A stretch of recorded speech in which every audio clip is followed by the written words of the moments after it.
आज की तारीख में अगर देश की जनता की सबसे बड़ी आवाज है कौन सी जगह है? जाहिर सी बात है लोकसभा। लोकसभा में विपक्ष के तमाम सांसदों को एक साथ निकाल दिया जाए, फेंक दिया जाए उठा के बाहर, कहाँ जाए देश की जनता, कहाँ जाए? मतलब एक ही सुर आलापा जाएगा, मोदी मोदी ही किया जाएगा, जनता के सवाल नहीं उठाए जाएंगे, बेरोजगारी का सवाल नहीं उठाया जाएगा, देश जो है आर्थिक रूप से गर्त में जा रहा है इसका सवाल नहीं उठेगा, देश में अडानी और अंबानी को, देश के तमाम संपत्तियों को उसके पैरों पर डाल दिया गया, अडानी अंबानी को, उस पर बात नहीं होगी। फिर है संसद की? हम लोग जो बराबर कहते रहे हैं कि देश का लोकतंत्र खतरे में है, देश का संविधान खतरे में है, और वो हो गया, देखते ही देखते हो गया। ये हुआ हिंदू मुस्लिम की आड़ में। इस देश में लोकतंत्र और संविधान मरणासन स्थिति में पहुंच गया है। लोग कहते हैं, ये भारतीय जनता पार्टी कहती है, कुछ लोग कहते हैं कि जो है देश को मजबूत सरकार चाहिए, लेकिन मेरा हमेशा से यह मानना रहा है कि भारत जैसे देश में मजबूत सरकार नहीं, मजबूर सरकार चाहिए। मजबूर सरकार मतलब जिसको डर हो कि मेरी सरकार चली जाएगी, जिसको डर हो कि मेरी सत्ता चली जाएगी। इस आवाम को अब जो है देश का आईन बचाने के लिए भारतीय जनता पार्टी के खिलाफ उतरना पड़ेगा। आजादी के बाद पहली बार ऐसा लोकसभा में देखा गया है कि लगभग विपक्ष के जितने भी सांसद हैं लोकसभा में, लगभग 142 सांसदों को लोकसभा से निलंबित कर दिया गया है। इस वक्त हमारे साथ बात करने के लिए ओम सुधा हैं, सोशल एक्टिविस्ट हैं, अपनी बात प्रमुखता से उठाते रहते हैं। कैसे देख रहे हैं? देखिए क्या है कि हम लोग जो बराबर कहते रहे हैं कि देश का लोकतंत्र खतरे में है, देश का संविधान खतरे में है, वो हो गया, हम लोगों के सामने ही घटित हो गया, जिसकी आशंका 2014 के बाद से हम लगातार उठा रहे थे कि आशंका है लोकतंत्र खत्म हो सकता है, संविधान खत्म हो सकता है, और वो हो गया, देखते ही देखते हो गया। और सबसे दिलचस्प है ये हुआ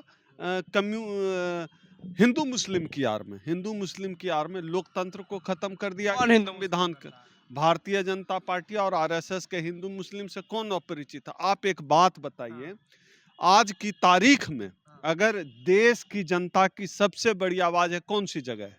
जाहिर सी बात है लोकसभा। लोकसभा में विपक्ष के तमाम सांसदों को एक साथ निकाल दिया जाए, फेंक दिया जाए उठा के बाहर, कहाँ जाए देश की जनता, कहाँ जाए? जो लोकतंत्र की हत्या हुई है, उसको मैं हत्या शब्द ही इस्तेमाल करना चाहूंगा। हत्या? ये लोकतंत्र की हत्या है। आखिर आप सांसदों को संसद से बाहर कर दे रहे हैं, विपक्ष को कौन कहाँ बोलने जाएगा? मतलब एक ही सुर आलापा जाएगा, मोदी मोदी ही किया जाएगा, जनता के सवाल नहीं उठाए जाएंगे, बेरोजगारी का सवाल नहीं उठाया जाएगा, जातिगत उत्पीड़न का मामला नहीं उठाया जाएगा, महंगाई का सवाल संसद में नहीं उठेगा, पेगासस का मुद्दा संसद में नहीं उठेगा, देश जो है आर्थिक रूप से गर्त में जा रहा है इसका सवाल नहीं उठेगा, देश में अडानी और अंबानी को, देश के तमाम संपत्तियों को उसके पैरों पर डाल दिया गया, अडानी अंबानी को, उस पर बात नहीं होगी। फिर है संसद किस लिए? आखिर ये बात कहाँ होगी? पहले तो इन मनुवादियों ने देश के तमाम संस्थाओं को, मैं सुप्रीम कोर्ट तक की बात करता हूँ, तमाम संस्थाओं को ईडी का, सीबीआई का, सीआईडी का जिस तरह से दुरुपयोग किया, यह बात किससे छुपी हुई है? पहले इन संस्थाओं को अपने कब्जे में लिया, इलेक्शन कमीशन को अपने कब्जे में लिया, इवन कि आप सुप्रीम कोर्ट तक के फैसले देख लीजिए। जब आरक्षण के मामले में आरक्षण के खिलाफ फैसला देना होता है तो सुप्रीम कोर्ट का क्या अप्रोच होता है? रात को कोर्ट खोल के भी वो जो है आरक्षण के खिलाफ फैसले दे देती है सुप्रीम कोर्ट। यह जो पूरा मसला है, यह असल में संविधान और लोकतंत्र की गला घोटने का मसला है। कई जो विपक्ष के नेता हैं उनका कहना था कि इतने सांसदों के निलंबन के बाद 14 बिल बिना बहस के पास कर दिया गया। होगा ही, और इस देश में होगा क्या?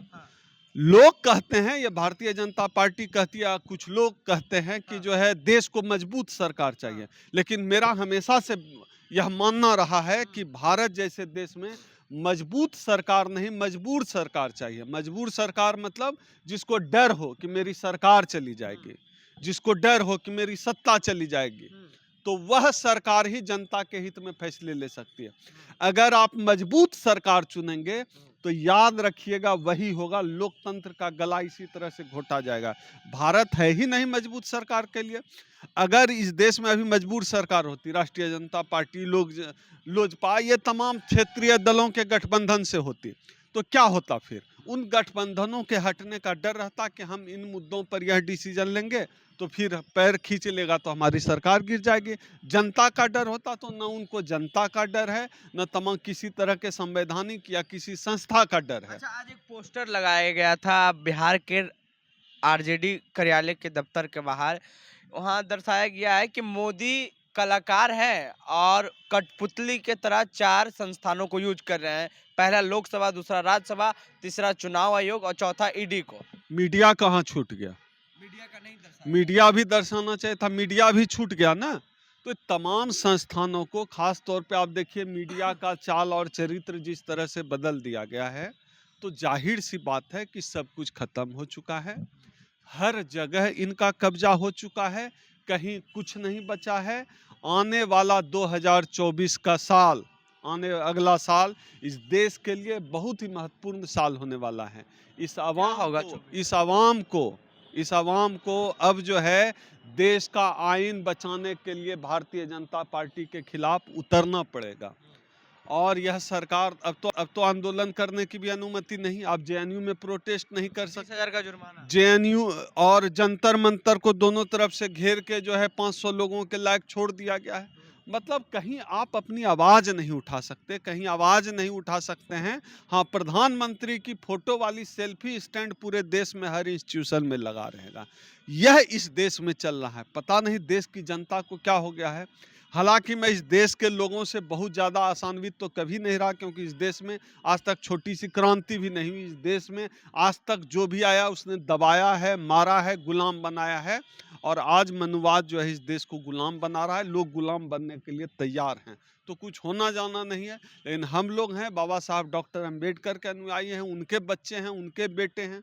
तो हमारा काम है कि हमारे बाबा साहब डॉक्टर अम्बेडकर ने तो पानी पीने का हक भी जो है इसमें क्या होगा? कुछ नहीं कर सकते। हम लड़ सकते हैं। अब ईवीएम पर हमारा भरोसा है नहीं, लोकतंत्र पर भरोसा रहा नहीं। इन्होंने जो है ईडी सीबीआई का जिस तरह इस्तेमाल कर रहे हैं, सभी नेताओं को डराया हुआ है। तमाम जितने भी विपक्ष राजनीतिक दल, उनकी फंडिंग हर तरह से रोकी गई। लोकतंत्र खतरे में नहीं है, संविधान अब खतरे में नहीं है। इस देश में लोकतंत्र और संविधान मरणासन स्थिति में पहुंच गया है। 2024 में अगर इस देश की जनता अगर आंदोलन नहीं की, अगर जनता की क्रांति नहीं हुई, तो इस देश का लोकतंत्र, संविधान सब खत्म, कहीं कुछ नहीं बचना। तो मतलब क्या हो रहा है? खत्म हो रहा है। संवैधानिक संस्थाएं जो है बंधुआ मजदूर बन चुकी है इस मनुवाद की। सत्ता और सरकार का मीडिया इनके कब्जे में है। ईडी सीबीआई का ये इस्तेमाल कर रहे हैं, सुप्रीम कोर्ट तक का इस्तेमाल अपने पक्ष में कर रहे हैं। सुप्रीम कोर्ट का जो जज राम मंदिर का फैसला देता है उसको जो है उसी टर्म में राज्यसभा का सदस्य बन जा रहा है। तो ऐसा नहीं कि हम लोग नहीं देख रहे हैं, ये एक सच्चाई है। इस बात को हम लोग देख रहे हैं, सुन रहे हैं। इसलिए हम कह रहे हैं कि अब संविधान को बचा नहीं सकता है कोई, लोकतंत्र को कोई बचा नहीं सकता है, कोई नहीं बचा सकता। अब कोई चांस ही नहीं है। जनता का विद्रोह एकमात्र आखिरी विकल्प है। जनता विद्रोह करे, जनता आंदोलन करे, जनता सड़क पर उतर जाए। 2024 में इन मनुवादियों को खदेरे बिना 2024 में आप कुछ हासिल नहीं कर सकते हैं। 2024 में इन मनुवादियों को खदेरना होगा, नहीं तो आरक्षण तो लगभग समाप्त कर चुके हैं, नौकरियां समाप्त कर चुके हैं, तमाम संस्थाओं पे कब्जा कर चुके हैं।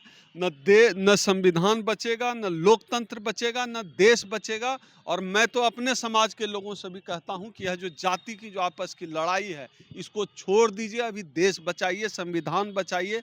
बाबा साहब ये जो जय भीम का नारा हमारे लोग लगाते रहे ना, उनको भी कहता हूं, देश और संविधान खतरे में है, सब भूल जाइए, संविधान और देश बचाने आइए। कोई विकल्प नहीं है, कोई विकल्प नहीं रहेगा, कुछ रास्ता नहीं है। 24 में फिर मोदी जी आ जाएंगे।